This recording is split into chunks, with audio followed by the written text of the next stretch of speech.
I am 39-year-old female, was married to my ex-husband, 42-year-old male, for 14 years. We got divorced 3 years ago. He was getting increasingly verbally hurtful, barely had any time for our family, and stopped participating in household chores even though we were both working equal hours.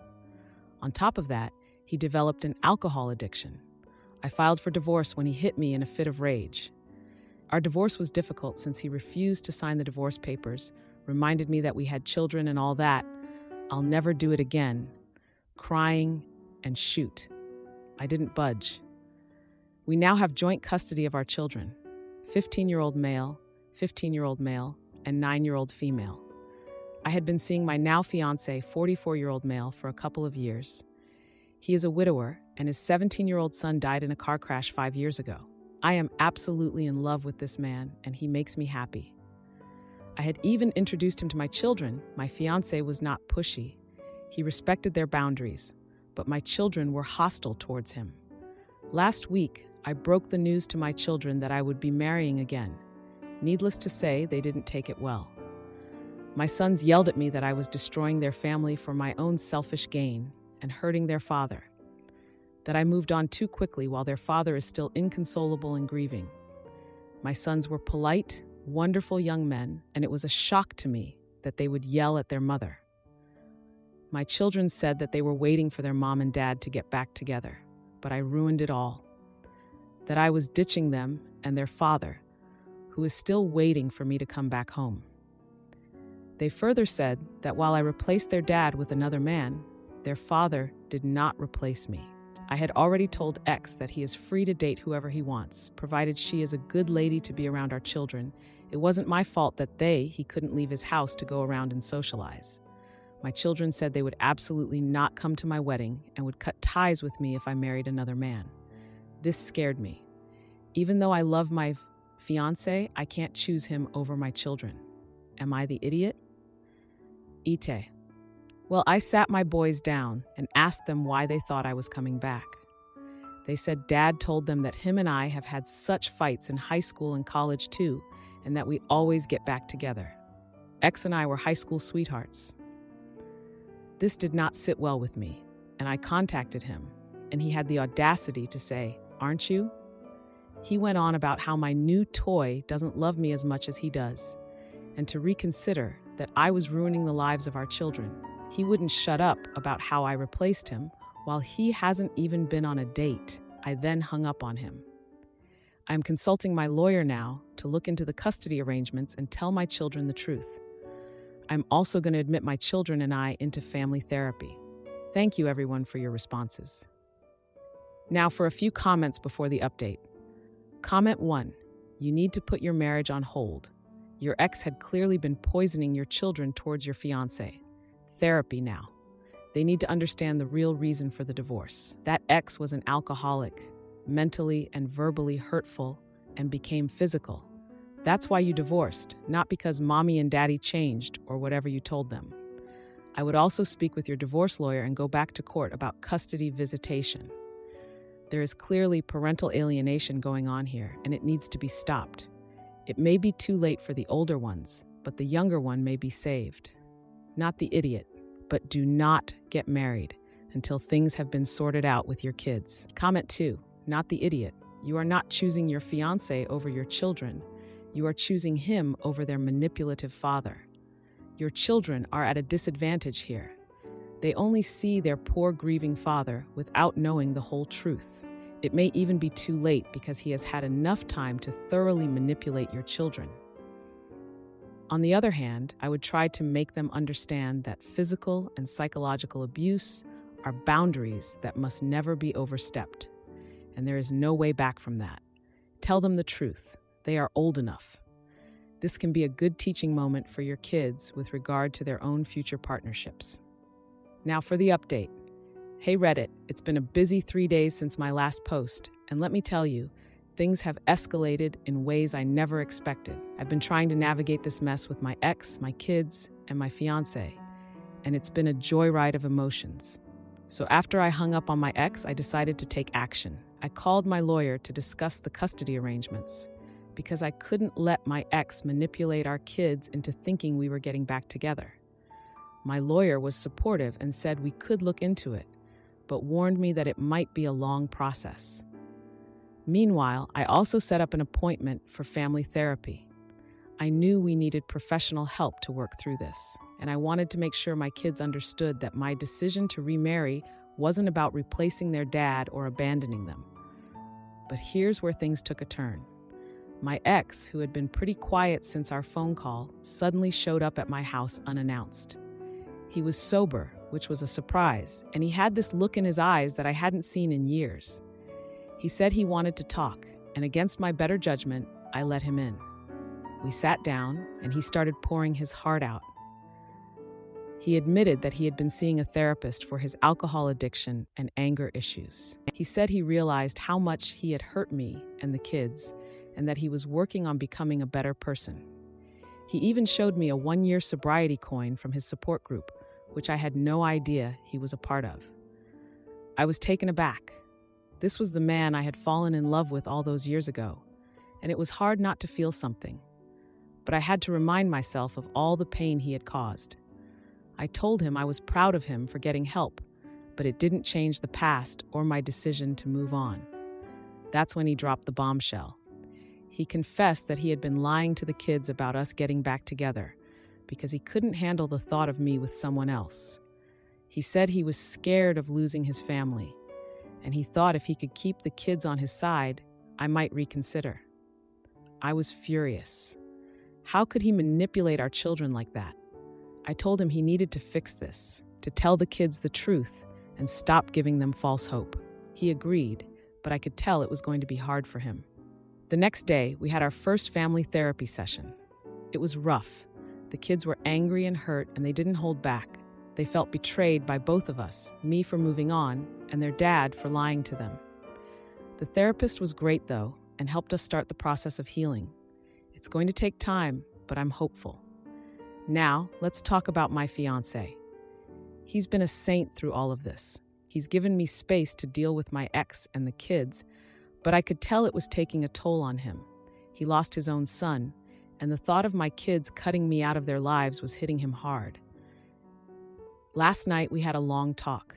He told me he loved me and would support whatever decision I made, but he couldn't help feeling like he was the cause of all this drama. I reassured him that he wasn't, that this was all on my ex and me. But then he said something that broke my heart. He wasn't sure if he could go through with the wedding, knowing it might mean I'd lose my kids. He didn't want to be the reason for that kind of pain. I couldn't believe it. Here was the man I loved, willing to step aside for the sake of my children. My sister plans a protest against our child-free wedding, so I uninvite her, but she shows up anyway and tries to crash it with her son until security steps in and family blames me. I, 27-year-old male, and my fiancé, 25-year-old female, are getting married this November. We decided to have a child-free wedding due to there being an open bar and personal experiences from going to other weddings where children interrupt or ruin special moments. This will be communicated to everyone via the invitation and the website. My sister T, 33-year-old female, has a son that will be turning 4 this year. His behavior is included in the past wedding experiences I mentioned earlier, one of them being this past December. We all attended our cousin's wedding, and my nephew had a meltdown at the ceremony, smeared the wedding cake everywhere, and along with other children, ran around playing during the first dance because of the smoke machine. When T saw this on our wedding website, she called my fiancé and told her that her son was an exception because he's close family. I took the phone and told her that he is not, but that we have made accommodations to have known and experienced sitters for any guests that need to bring their children, but that they will not be attending the wedding. Our venue has another room that could be used to entertain children and includes food for them, such as pizza, chicken tenders, and fries. T flipped out and said her son is going to the wedding whether we like it or not, and called our parents. My mom tried to get me to change my mind, saying that T will not come at all if her son is not invited. My dad supported me, and I continued to stand firm and even explained the accommodation that T just so conveniently left out, and my mom backed off. After seeing her plan failed, T went and told the whole family, now I'm being bombarded that the other kids should use the accommodation, but my nephew should be an exception to the rule. Due to this unnecessary drama, I'm considering uninviting T. Am I the idiot for wanting a peaceful wedding without kids running around? Update 1. I appreciate everyone for their comments and feedback. I took some of your advice and have reached out to the family who is pestering me and have let them all know about the accommodation, just in case it slipped my sister's mind again. I have also let them know that there is no negotiation here on the matter and that if they continue their antics, they can witness the wedding from photos posted by other guests. About a good 10 of them apologized for their responses, as majority of them do not have children and didn't receive the memo about the accommodation and backed down. The remainder either haven't responded or continued. Therefore, those that continued on were uninvited. I contacted T today and told her that she is no longer invited to my wedding because of all this unnecessary drama and her entitlement. Update 2.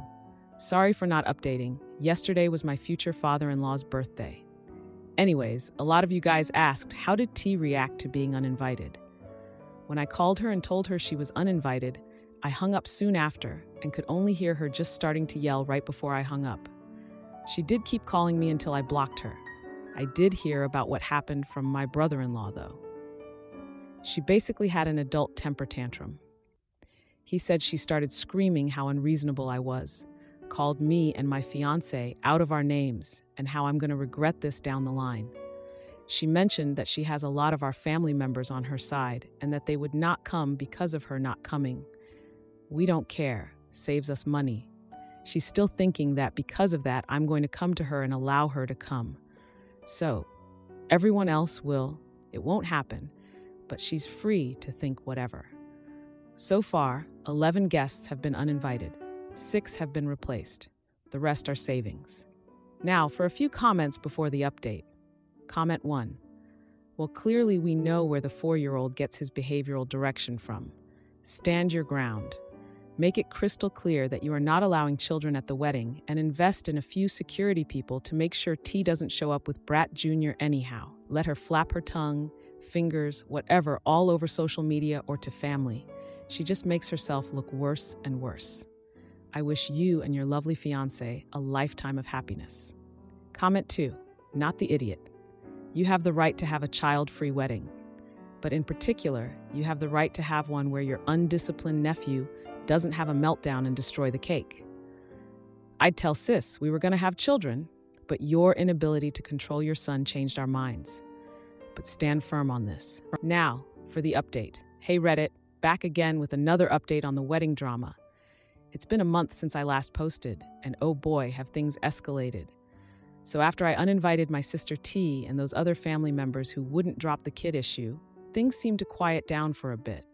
My fiancé and I were relieved, thinking we could finally focus on our big day without any more drama. But as you all know, life loves to throw curveballs. First off, let me give you a bit of history on my sister T. She's always been the type to want things her way. When we were kids, she would throw the biggest fits until our parents caved. It seems like not much has changed since then. She's used to being the center of attention, and I guess she thought my wedding wouldn't be any different. Now, on to the juicy stuff. About 2 weeks ago, my dad, who's been on my side through this whole ordeal, let slip that T had been planning a little surprise for the wedding. Apparently, she was rallying those family members who were still invited to bring their kids as a form of protest against our child-free policy. She thought that if enough kids showed up, we'd have no choice but to let them in. My fiancé and I were furious. We had to act fast. We sent out a reminder to all our guests, reiterating the child-free policy and the accommodations we had in place for their kids.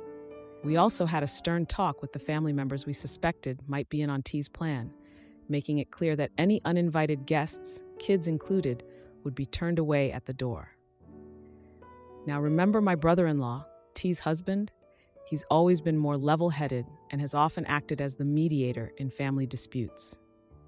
He reached out to me, apologizing for T's behavior and assuring me that he would make sure their son was taken care of during the wedding. He even offered to help with security to ensure no uninvited kids slipped through. Fast forward to last weekend, and it's finally the big day. Everything was going smoothly, the ceremony was beautiful, and there were no kids in sight. That is until the reception. Just as my fiancé and I were about to have our first dance, there was a commotion at the entrance. I looked over to see T, red-faced and arguing with the security we had hired, her son in tow. She was trying to force her way in, claiming that she had every right to be there as my sister. It was a scene, to say the least. Guests were staring, and the music had stopped. My brother-in-law, true to his word, stepped in and managed to calm her down. He took their son and left, but not before T threw one last tantrum, yelling about how we'd regret this. Now, here's where the misunderstanding comes in. The next day, my phone was blowing up with messages from family members who had heard about the incident. They were all under the impression that I had personally thrown T out of the wedding. The truth was, I hadn't even approached her during the confrontation. It was all handled by security and my brother-in-law. I had to spend the next few days clearing up the misunderstanding, explaining that I hadn't even spoken to T at the wedding. Most of our family understood once they got the full story, but a few still seemed to think I was the bad guy in all of this. My oldest son wants his brother excluded from Disney trip, so I say no, and they fight until youngest big screen surprise leads to a birthday invite and a video game peace offering. My oldest son, 15-year-old male, is turning 16 this Saturday. Monday, he told me that he wanted to celebrate his birthday with just his friends. I didn't mind this and told him that I was fine with it. Yesterday, I asked my son what his plans were, and he just told me that he was planning on going out to eat and then going to see a movie later. Nothing major. So I told him to let me know how much he thinks everything will cost so I could give him the money. However, my youngest son, 13-year-old male, walked in on us mid-conversation, and he asked his brother if he was able to attend. My oldest said no, and that he just wanted to spend his birthday with his friends instead. He then turned and asked me if he could go. I just told him that his brother doesn't want him to go, and he should respect that. I told him that we're still going out to eat as a family on Sunday, so just let his brother have his birthday to himself. My son was obviously saddened by this, but just said okay and walked away to his room. My oldest was upset and said that he didn't want to make his brother feel bad, and I told him that I was going to check up on him to make sure he was all right. When I went to my son's room, he seemed all right, and so I took this as a good sign. I asked him how he was doing and if he was still upset. He told me that he wasn't upset and that he'll just do the same when it's his birthday. I was confused about what he meant, so I asked him to clarify. He told me that when it's his birthday in May, he doesn't want his brother coming with us to Disney World. I asked him why, and he told me that it was only fair. I told him that those two aren't comparable and how we'll be gone for the entire week. He told me that he doesn't care, and since the trip is for his birthday, he should be able to decide who gets to come. I told him that I wasn't going to allow him to exclude his brother like that, and he got mad at me and told me that that's what I'm allowing his brother to do to him.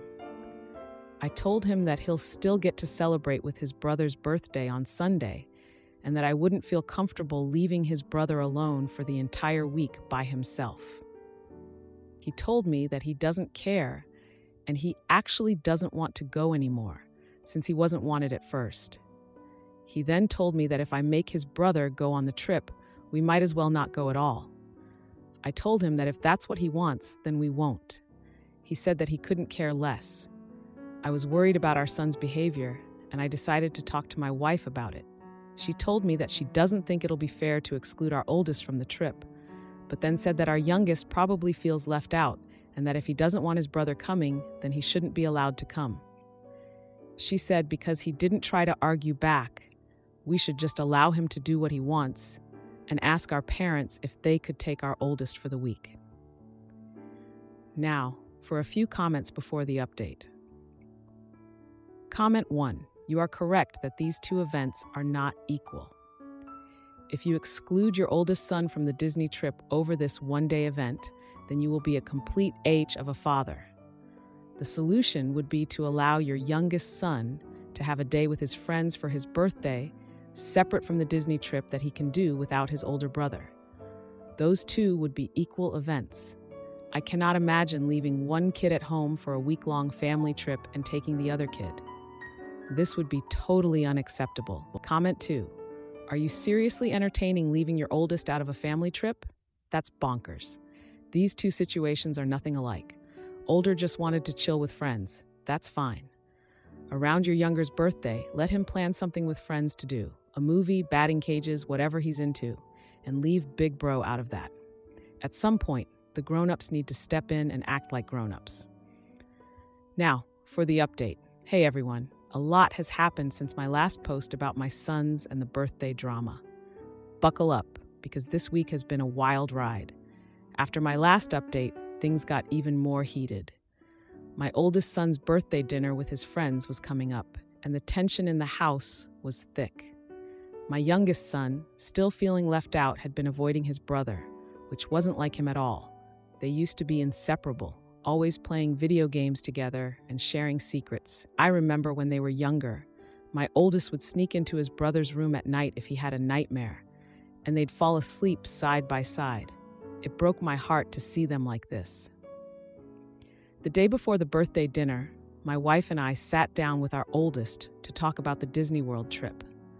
We explained how important family is and reminded him of the time when he broke his arm, and his little brother did everything for him, even tying his shoes. It seemed to hit a nerve, and I could see the regret in his eyes. Meanwhile, my youngest was plotting his own form of protest.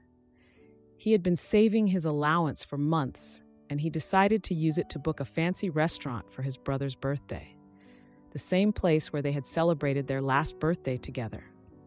He wanted to surprise his brother and show him that he still cared, even if he wasn't invited to the dinner with his friends.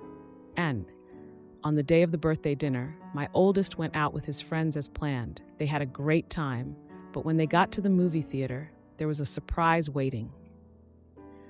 My youngest had managed to convince the theater manager, who happened to be a family friend, to play a special message before the movie. It was a montage of all the birthdays they had celebrated together, ending with a heartfelt message from my youngest, wishing his brother a happy birthday and saying he missed him. The whole theater was in awe, and my oldest was speechless. He left the theater and came straight home to find his brother. They talked for hours, and my oldest apologized for excluding him. He admitted that he missed his brother too, and that the surprise had made him realize how much he valued their relationship. The next day, we all went out for the family dinner, and it was like the old times. The boys were laughing and joking around, and my wife and I exchanged relieved glances. We hadn't seen them this happy together in a long time. As for the Disney World trip, my oldest came to us the following morning and said he wanted his brother to come. He realized that the best memories were the ones made together. My wife and I were thrilled, and we praised them both for handling the situation like mature young men. The trip was back on, and the excitement in the house was palpable. My youngest was over the moon, and my oldest was already planning all the rides they would go on together. It was a complete turnaround from the week before, and just when we thought things couldn't get any better, my oldest had one more surprise. He had been working on a secret project for weeks, a video game he coded himself, inspired by the adventures he and his brother had imagined when they were younger. He presented it to his brother as a belated birthday gift, and they spent the whole night playing it, their laughter echoing through the house. If you like this video, you'll probably like these too. Also, while you're here, please consider subscribing. It's your support that keeps this channel alive and allows me to make better and longer videos. Have a great day.